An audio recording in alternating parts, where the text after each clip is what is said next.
falar em parkinsonismos atípicos, você sabe qual é a diferença entre a doença de Parkinson e os parkinsonismos atípicos? Será que é tudo a mesma coisa? Meu nome é Karina França, eu sou neurologista, especialista em doença de Parkinson e distúrbios do movimento, e é sobre isso que eu vou falar hoje.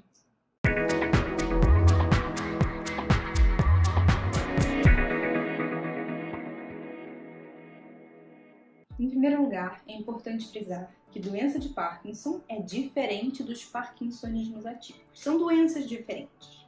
A doença de Parkinson e os parkinsonismos atípicos têm como principal característica uma síndrome chamada parkinsonismo.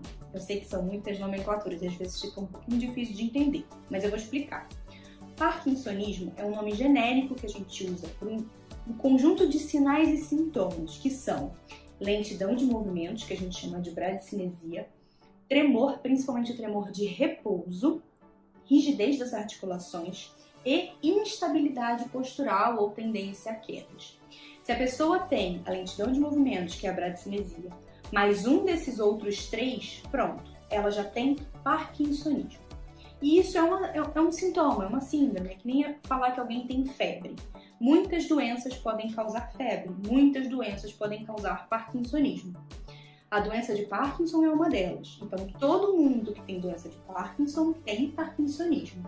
Mas nem todo parkinsonismo é doença de Parkinson. Existem também outras doenças que causam parkinsonismo, e algumas delas são chamadas de parkinsonismos atípicos. E quais são essas doenças? Como os nomes são um pouco complicados, eu coloquei aqui para facilitar. São a atrofia de múltiplos sistemas, que a gente chama de AMS, a paralisia supranuclear progressiva, que a gente chama de PSP, a síndrome córtico-basal e a demência por corpos ou corpúsculos de Lewy. São essas 4 doenças que são chamadas de parkinsonismos atípicos.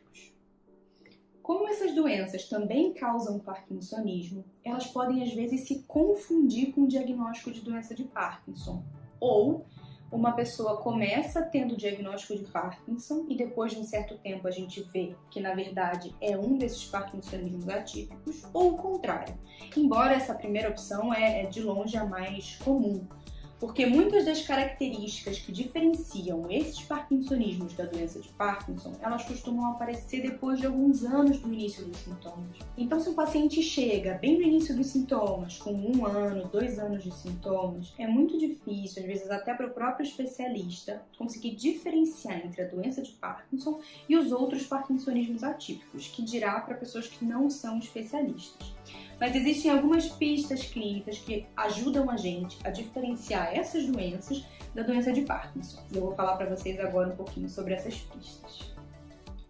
Uma característica muito importante da doença de Parkinson é que o sintoma de parkinsonismo, aquela rigidez, a lentidão de movimentos, o tremor, eles são assimétricos, ou seja, tem um lado do corpo que ele é mais afetado do que o outro. Na atrofia de múltiplos sistemas, na paralisia supranuclear progressiva e na demência por corpos de Lewy, o parkinsonismo costuma ser simétrico. Os dois lados são afetados de forma igual. Já na síndrome córtico-basal, o parkinsonismo ele é assimétrico, assim como na doença de Parkinson. Na atrofia de múltiplos sistemas, além do parkinsonismo costumar ser simétrico, a pessoa ainda vai ter uma resposta não tão boa aos remédios para a doença de Parkinson. Então, a levodopa, a pramipexol, a razagilina, enfim. As medicações que a gente usa geralmente para o tratamento de doença de Parkinson podem não melhorar muito os pacientes com AMS, mas alguns pacientes com AMS no início da doença podem sim ter uma melhora levodopa, o que a terapia dopaminérgica, né? O que adiciona ainda mais na confusão do diagnóstico diferencial. Uma outra característica muito importante da AMS é o que a gente chama de desautonomia. Desautonomia é a função errada do sistema nervoso autônomo. E na prática, o que o paciente vai ter? O paciente pode ter pressão baixa, então ele pode ter sintoma como tontura ao levantar rápido, por exemplo, palidez quando levanta rápido. Além de alterações na pressão arterial, pressão baixa, ele pode ter também alterações urinárias. Então, dificuldade de segurar a urina ou deu vontade de fazer xixi, tem que correr para o banheiro porque senão a urina pinga no caminho. E outro sintoma da desautonomia que esses pacientes podem ter, no caso dos homens, é a disfunção sexual. Mas uma observação importante, gente. A desautonomia, apesar de ser uma característica muito importante da AMS, também pode acontecer na doença de Parkinson. A grande diferença é quando ela surge. Na doença de Parkinson, eu não espero que o paciente tenha desautonomia com menos de 5 anos do início dos sintomas.